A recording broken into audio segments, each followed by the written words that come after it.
really That good. is that better? That's better. That's better. Yeah. Hey, so let's just jump in. Of course, it's great to see you. And Yeah, I've you had too, a bro. we've had a lot of great comments about our first two chats. And Good, good. Well, I'm relying and on you to steer it away from repetition because I yeah, can't no, remember what the hell we talked about. So, listen, everyone's loving it. And I guess good. like a common thread is Graham is my favorite bass player. Graham was my inspiration. I loved Graham's bass parts on this album, on that album, and just like That's nice. more of it, more of it. And I Okay. promised, and I also responded to some of the comments and promised that I would veer us off into maybe some of the other groups you've worked with and some of your other endeavors and so on. But before that, I did have a question about, and just following up with your Joe Jackson years. Are we going right now? Well, right now, right Oh, now, oh, good. This is live. Okay. this is All it. right. This is live. This is Oh, live. okay. No, I just was checking. Yeah. And wait, let me just make sure that yep, we are definitely recording. Good, Um, good. Two things. Your sound, a lot of viewers commented about your sound, and I just wanted to know if you could speak to that. How was it developed? Was it a collaboration between you and Joe, or did did you decide you were gonna, had you always played with a pick, or how did you get the sound? And why don't you just take us from there? And then after that, I have two songs that I think are sort of exemplary of the sound that we could talk about. Well, okay. So the sound that I think you're referring to is the kind of is the sound that I had very much on the first two albums, where I was using a pick. I was using um, black nylon flat wounds made by Rotosound, and and I had the treble cranked up because I was fearless back then. You see, I wasn't all self-conscious like I am now. So so I roll the treble off now. You see, because I don't want everyone to hear my crappy technique. So, but back then I just would I was fearless. I turned up the volume. I turned up the treble. I was using a pick because I'm not that fast with my fingers. So, and some of these tunes, especially the ones that Joe was throwing at me, like there's a song called "Got the Time," where Mm. I mean I couldn't play that song. I could not play that song with my fingers. That's just too fucking fast. So so I realized I was going to have to use a pick, and then I started to really enjoy using the pick. I don't know if I had used the pick that much before the early Joe Jackson band stuff, but I really started to get into it, and I liked the sound of it. And You know, back then I remember I had a Fender Bassman 135 head and cabinet, which was a beast. That cabinet was a beast to schlep around, and it was in a flight case too. I mean, it was you could have fit two or three dead people in Yeah. coffins in that cabinet. But that was the sound, and it was a great sound. And see, the thing is, you see, that when we started making the demos, that became Look Sharp. That was my sound because I had um, well, yeah, I don't want to backtrack too much, but I had had a really great 72 or 73 jazz bass, which when the first band that Joe and I were in folded, I've sold that bass in disgust, and I was like, screw this, I'm done, you know. And then a few months later, my friend Dave Houghton wanted me to join his little cover band, and I was dying to play with Dave, so I was like, oh, now I got to buy another bass. So I bought the Ibanez Silver Series, which is sort of like a jazz bass knockoff. And at the time, I was really into these flat wound strings. So that was just the sound I liked at the time. It was the sound was really nothing to do with Joe at all. That just happened to be my sound at that time, the mid to late 70s. So I was using a pick and I was using these flat wound strings. And like I said, I was turning up the treble because I liked that. I like the attack, you know. So when we finally um, went into the studio in August of '78 to redo the songs we'd already demoed, and that became Look Sharp.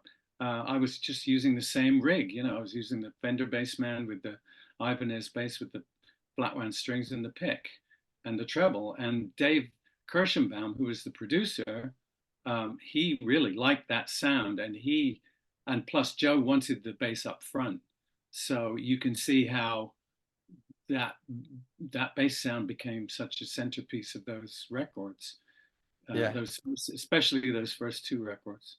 Um, so that's the story in a nutshell. And of course, the irony is that, you know, I mean, I was joking about being more self-conscious and dialing back the treble, but I mean, you know, I think any musician, as you grow, you go through phases of liking this and then not liking it.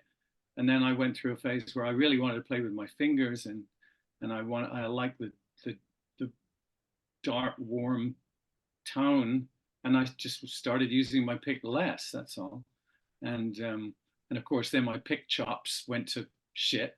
I mean, I couldn't even. If I had to play some of those tunes now, I'd be hard pressed to do it. Actually, when we did the Volume 4 tour in 2002, 2003 with the original lineup, yeah, I kind of got my chops back. I really did. And I thought everybody did. I thought everybody did a great job. But now we're 20 years on from that. And I don't know. I don't know if I can pull it off now. Yeah. It's a very distinct sound. Yeah. And I was wondering It like is. how, Yeah, you I know, agree. if you ever went off into, you know, a session with somebody else and they were like, I want that sound. And so you had to dial in that you know, dial up those, you know, sounds and play like that. Has that ever happened, or would you ever do it, or? I feel like it's happened a couple of times, and I don't sweat it. You know, it's like I'm not going to put flat wounds if I don't have flat wounds on the bass in question. I'm not going to put flat wounds on unless somebody gets down on their knees and begs me and pays me a lot of money. So you know, I just turn the treble up and I use a pick. I mean, I can turn the treble up and use a pick, but I don't. Yeah. You know what? I sold that Ibanez bass on eBay like 15 years ago or something, and some crazy aficionado in the Netherlands paid me very handsomely for Oh, what was nice. not a very expensive bass. So Yeah. God bless the guy, you know. Yeah. So, but yeah, you know, I appreciate that sound. I don't go out of my way to sound like that anymore, I have to say, but you know, but it Yeah. was a distinctive sound, and it fit with Joe's. Just, you know, the sound I was using at the time fit with Joe's concept of having the bass front and center. Yeah. So it was fortuitous, and then the producer kind of got behind that and really you know, like tweaked it even more, and so there you It's a go. That's great, the yeah, story with that. it's a great combo, that sound and Joe's songs, you know, Yeah, I agree. that's what Now, stood what were out the to me. two? I'm curious to know what other two songs Yeah, you the think two songs are exemplify actually that. Sunday Papers, Okay, yeah. and I was just making some notes before we got on. Sunday Papers and I'm the Man. Oh, okay, yeah. So, I mean, Sunday Papers has the signature riff for the entire song. Yeah, right, right, Look, right. it's rhythmic, but it's very signature. I'm just trying to think of the songs that, you know, the listener would identify with, not only as great songs, but here's where the bass functions as a bass, but also like kind of takes the song to the next level and carries a melody and so forth. But I just wanted to know if you had any thoughts about that, or if you were aware of it at the time, or, you know. Well, I can't remember if I told you this during our first session, but one of my strongest memories of that original lineup is before we ever made the record, being in a rehearsal studio, and Joe came in with the song Sunday Papers and taught each of us the part. And so, you know, he had the guitar player playing don't jank, don't jank, don't Yeah, jank, jank, you know, and then he sat down at the drums. Joe fancies himself a drummer, but he can't really play the drums. But he can play the individual parts. He just can't play them all at the one time like yeah, a yeah, drummer would do. So he played the individual parts for Dave, and so Dave got it down, you know, made it groove, and then and then the left hand on the piano was a da da da da bom bom bom. So then, then we all played it together, and we all looked at each other like, "Whoa, that is cool!" And yeah, that was one of those moments where we realized what a clever bastard Joe Jackson is. Yeah. So Yeah. I take credit because I played it. I was the person who originated it, but I didn't make it up. I hope I'm Yeah. not Yeah. bursting anyone's bubble by saying that. But Yeah. And I Joe, don't, I probably said this to you before. Joe, through my history with Joe, going back as far as I can remember, has always had a very fully formed concept of what he wants everyone to do, and in a song, and that's not to say he stifles people, because he lets you take it, personalize your part, yeah. but he definitely has an idea, a pretty full idea of what he wants, and I kind of always like that because it takes the guesswork out. Yeah. Yeah. And I've also worked a few times, as I'm sure you have, with people that don't really know what they want, and sometimes you can chase your tail for hours or days, and you're like, well, and then in the end you're second guessing yourself, and you don't know what the heck you're to do. It's a good So I way had of putting it.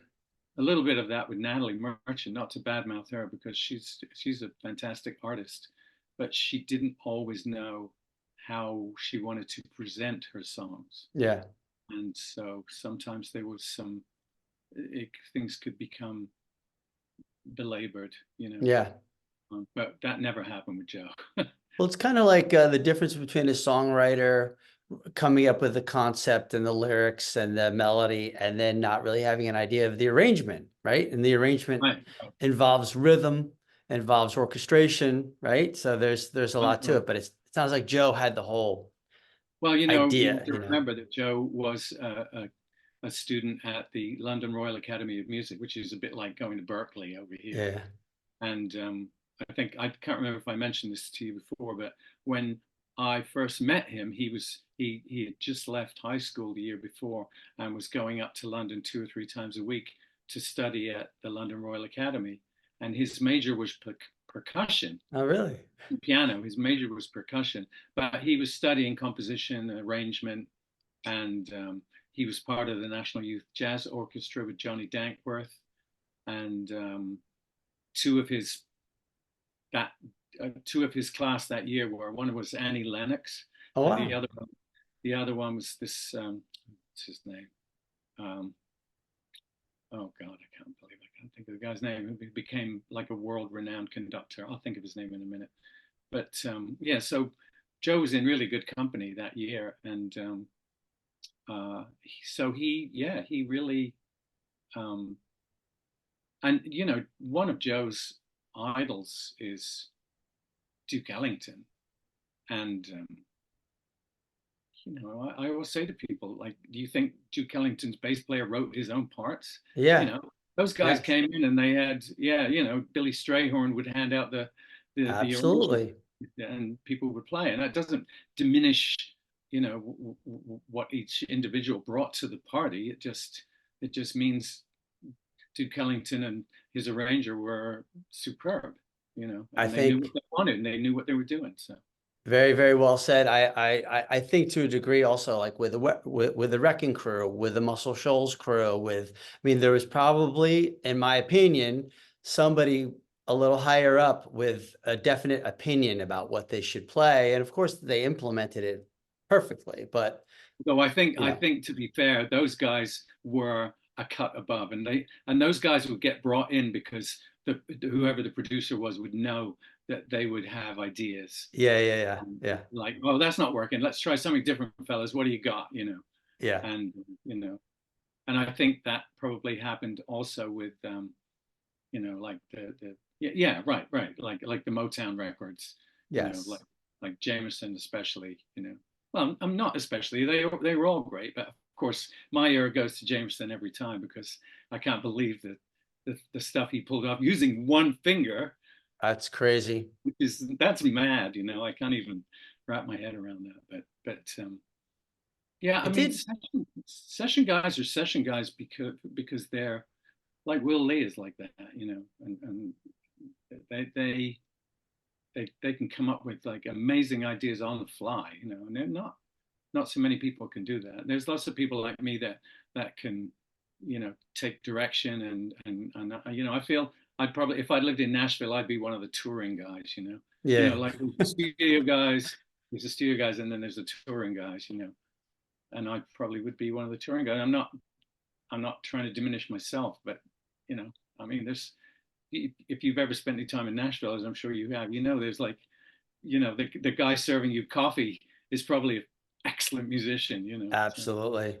No, there's an aspect of listening to music as a fan, in my opinion. I'm wondering if you feel the same way, that you could totally gloss over and think that things are so easy because they come out effortlessly, yeah, from yeah, in their presentation. Of course, I know that there's editing and that there's multiple takes and so on, but still, really, when I think about it, 9 out of 10 times I'm like, I would have never been able to play that during the session, like hearing it come out from like a contemporary Nashville, recording or something. or even people like what's his name, Jim Keltner.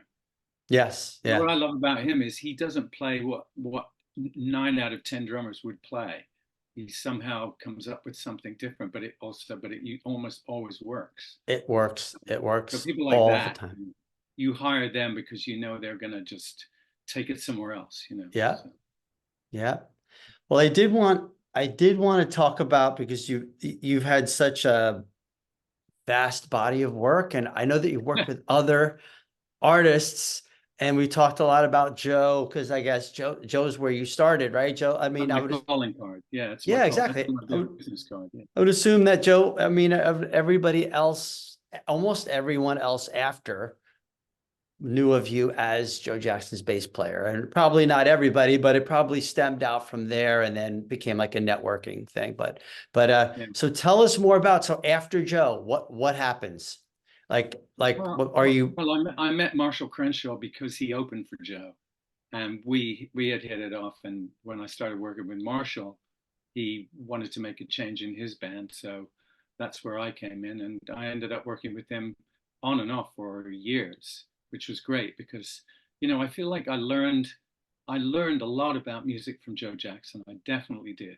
He turned me on to a lot of different kinds of music. Joe, going back to Joe, it's funny, I discovered recently some handwritten music lessons. So when we first met, I was 21 and he was 19. He was going to the London Royal Academy. And I think he saw enough potential in me that, bless his heart, he actually hand wrote some music theory lessons for me. And I found them not Oh, long wow. ago. And I was kind of very touched. Yeah, like, I mean, it's like a great souvenir. So, but I wasn't really ready to absorb that information at that time. It wasn't for another quite a few more years before I really was hungry for that information. And but what was I going to say? But I learned a lot from Joe also, just different styles of music, whatever he was listening to. Like I'd never really listened to reggae very much and so I owed that to Joe. But then when I started working with Marshall Crenshaw, he's a bit of a music historian, and he had this crazy collection of, like, every time I would go up there to rehearse, this is back in the vinyl days, I would bring my cassette player and I just like go through his records and make compilation tapes of all this crazy, like old country, old rock and roll stuff that I really didn't really know much about at all. And that was great. That was an education right there, like, because I grew up in England, so I knew a lot about like British versions of American blues and rock and roll, but to come over here and meet someone like Marshall, who really had an appreciation for, Hank Williams and George Jones and um, just early country, even like the Louvin brothers. I never heard of the Louvin brothers before. They were like the guys that came before the Everly Brothers, Yeah. and so that was, and even stuff like the Carter family. I didn't really know much about any of that. So yeah, I had some really great compilation tapes that I made after raiding Marshall's record collection, and we'd always do weird cover tunes with Marshall, which was always really fun.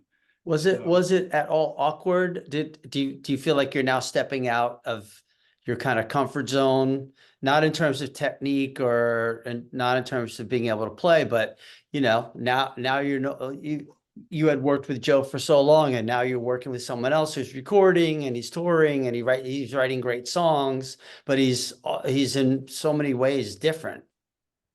well, when I started working with Marshall, it was at a time when Joe had expressed that he was kind of burned out, and it was after there was an album we did in 1984 called Body and Soul, and by the Hmm. end of that tour, Joe was like, "I'm not," he was basically saying on stage he was done with touring, and I came off at the end of that tour, I was like, "Oh my God, I got to find someone else to work with," and luckily Marshall was in the right place at the right time for me. Um, and so that was that was pretty important for me, for my just as my confidence as a musician, to know that I could work with other people, because I never really worked with anybody but Joe, so I didn't really have any perspective on whether I could work with other people, whether I had, I knew I could fit in with Joe, but I didn't until Marshall. Really, I didn't.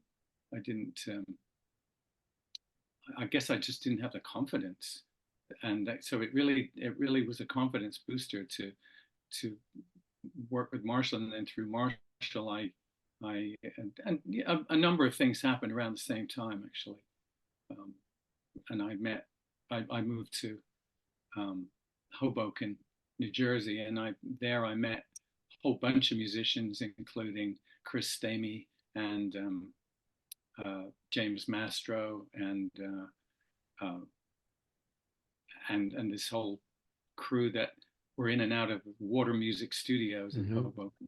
And so I got brought in to play on a few different things, and then from that I ended up doing a tour with Stamey, and then I ended up doing a tour with the Silos, as you Hmm. know, Yeah. and Freddie Johnston was so there's a that was, I mean, even more than Marshall. I think that move to Hoboken was pretty significant for me. I guess That's interesting. we have to mention Mark Zoltak at this point, don't Oh we? yeah, sure. We have to mention Mark. One day, one day we'll do a three-way call with Mark and get Yeah, I'm into. I'm overdue a call with him. So Yeah, yeah, me too. So I sometimes I try to describe how great that area, the Hudson County area of New Jersey was, how vibrant it was. And because I didn't live in Hoboken, but I lived in next door in Jersey City, right, close right, right. enough. But there seemed to be so much going on and It's all incredible. the time, right? Studios, clubs, music, everything. Yeah, I know. It was like, who needs to go to Manhattan, kind of, right? It was crazy. Yeah. Um, so, but what else? I know you worked. I mean, did you want to talk about some of the other people you worked with? And Well, like I mean, Richard Marx, wasn't there a guy, Henry? no, not Richard Marx. No, I never worked Oh, with him. okay. Uh, Not um, Richard Marx. Henry Sorry Lee about Summer. that. Henry Lee Summer. Exact. I Yeah, remember. no, with Henry Lee Summer, we opened for Richard Marx. Maybe you Gotcha, gotcha. online was what it was. Yeah, we with Henry. Henry's from Indiana, and well, the story with that in a nutshell is I wasn't working with Joe at the time, and I was living in Hoboken, and some friends of mine recommended me to Henry and his producer Michael Frondelli. Henry was from um, deepest in Indiana and deepest darkest, and he got signed to CBS, and they brought him to New York to record. And the only member of his band that he brought with him was his drummer. And so they needed some session guys, and I got the call. And Henry and I mean, Henry was such a lovely guy, and we hit it off right away. And so we recorded this album, and um, there were a few ringers came in to play on that album, including a guitar player called Jimmy Rip, Mhm. and Anton Fig came in and played on a couple of songs. Um, and when we wrapped it up at the end of recording, um, I said to Henry, I feel like I said this to everyone I worked with back then. I said, like, if you ever need anyone for live gigs, keep me in mind, just parting shot. Yeah. And then fast forward like, 3 or 4 months, and his record came out, and one of the songs I played on was a hit. It was like an MTV hit. I think it might have been a top 20 hit. It was called "I Wish I Had a Girl Who Walked Like That." Hmm. You can guess what the video was. It was girls with 80s hair from Yeah. behind. So anyway, so then all of a sudden Henry calls me up and he's like, "Hey, Graham, we got ourselves a hit. You want to come on the road?" And I didn't have anything going on. So I said, "Okay, yeah, sure, why not? What you got in mind?" He said, "Well, we got, he told me they had a few contractual obligation gigs to do, but they were going to be going out and doing their own tour, and I had nothing else going on." And I thought, having met him and really liked him, I thought, oh, this will probably be a lot of fun for a few months. So, but I learned a lot on that tour, and some of it was, well, I didn't do my business homework ahead of time. And when I got to Indiana to join the band, who were every single one of them and the crew were just delightful.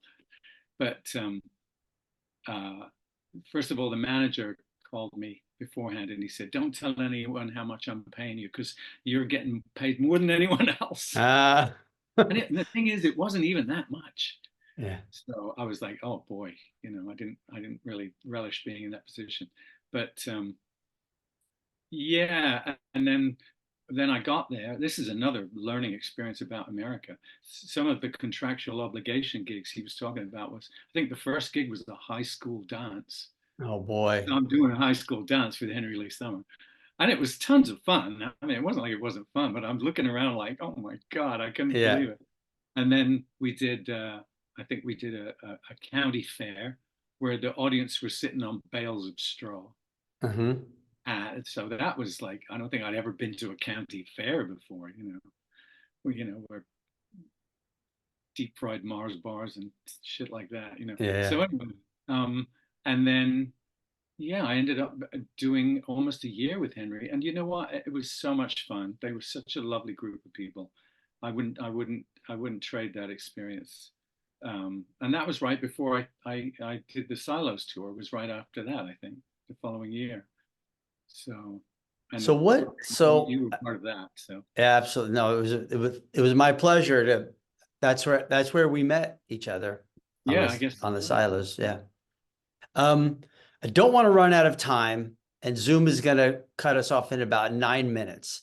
But Yeah. I wanted you to have some time to, first of all, talk about family life. How do you adjust? Having a family, going on the road, doing recording sessions, musicians have odd hours, right? So, and there's a lot of people out who are not in the music business that don't really know how things go. So I think it would be interesting to hear from you about that. How did you do it with your family, maintaining a homestead and so on? Well, I have to preface that by saying that there was a learning curve, and I did not do it very well the first few years with Joe. I didn't handle it very well. I got a little swept up in everything, and I made some questionable decisions, and I was kind of living the rock and roll life, and but that wasn't very good for what was going on at home. Gotcha, So gotcha. I got better actually once I moved to the USA, started a family with my second wife, and I really made a concerted effort to, because when you come off tour, you can sort of almost be in shock, Yeah, because you're so coddled, and your whole existence is so organized for you, and your responsibilities are so few. All you have to do is basically show up and play, yeah. and so when you get home, all of a sudden you've got, you've got a, I don't know about you, but I would always have a honey-do list. Oh Uh, yeah. but I really got better at that, and really it was just from making an effort to do that, and like just to decompress as quickly as possible and get off the tour bus and then go to the grocery store or something like that. And Right. the quicker you do that, the easier the transition is for me. Yeah. That's worked for me. And I'd go and pick the kids up from school and just get right back into it, Good, and good. not sitting around for someone to give you your per diems. Right. Yeah. So No, I think that because you just described getting off the road, but I would say that a positive to getting off the road is that you don't go right back into a 9 to 5. You're there to drive the kids to school, to pick them up, to go to the after school, lacrosse game or whatever. So, right, or the right, band right. practice. So you're kind of there all the time now. Right. So I always tell people, if I'm on tour for 6 months of the year, the other 6 months I'm home, and I try and make that good quality time with my family. Yeah. And I raised my two kids, um, you know, that they and depending on who I'm working with, I mean, Joe isn't a very kid friendly person, but some of the other people I've worked with, like Natalie Merchant, she'd always be saying to me, when are you bringing the Bringing the kids? Bring the kids. kids. Yeah, which is great. I Nice. was so like, really? You want me to bring my kids? Like, um, and Joan Baez was like that too. She was always great.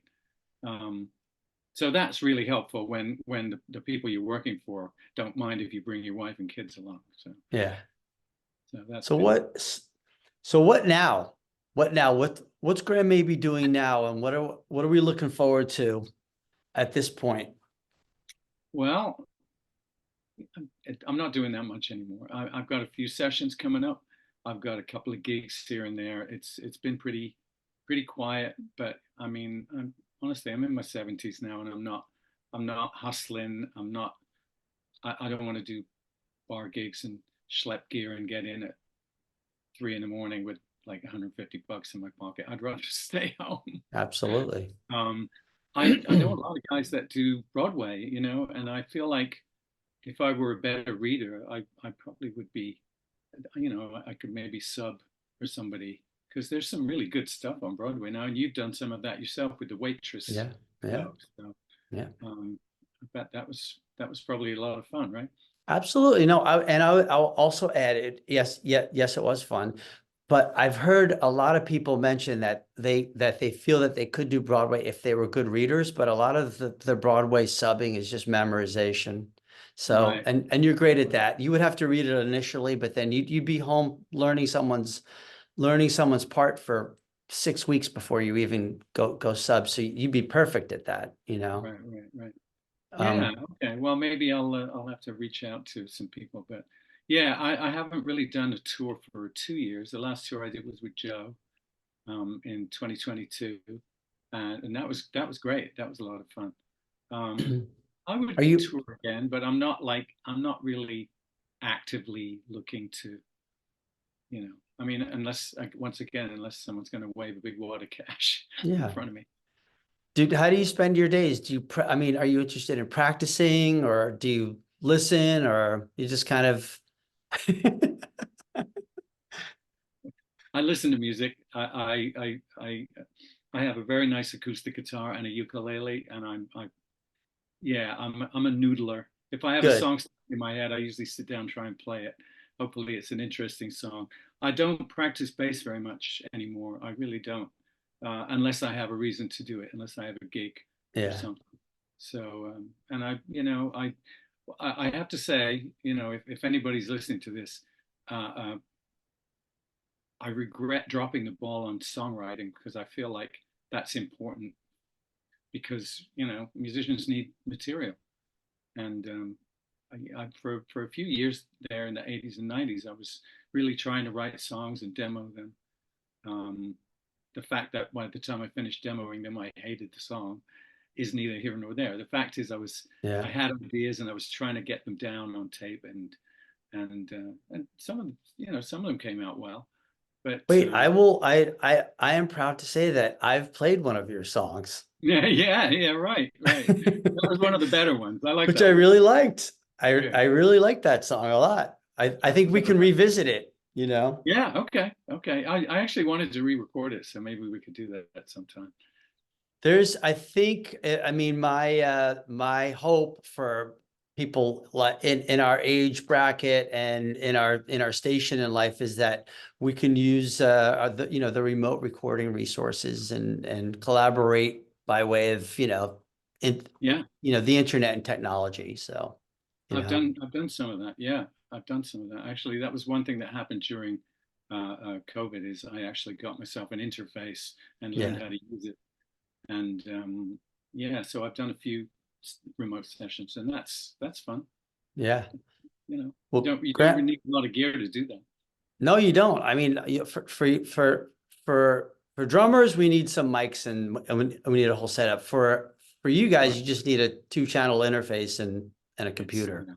it's really You're good to go. straightforward. Yeah. Unfortunately, Zoom has a time limit, and I see that it's coming up. And I just wanted to. Is there any final? I mean, because we have about 1 minute, and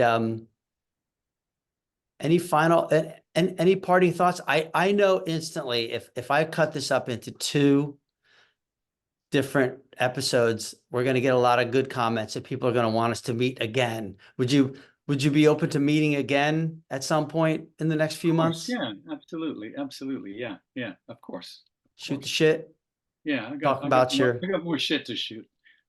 and I won't name the title of the song. I'll keep we'll talk about the song that you wrote that we played.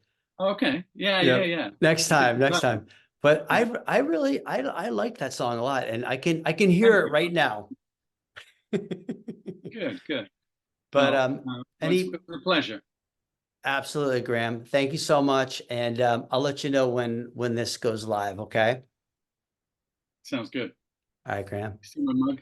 All right, I'm going to show you my mug. There you go. Perfect. Oh, beautiful. Love it. Love it. My Well, daughter got me Graham, that for Christmas. Graham, take care. Thanks again. We're going to sign off now. Okay, thanks, Okay. Bry. Bye bye. All righty. Bye bye.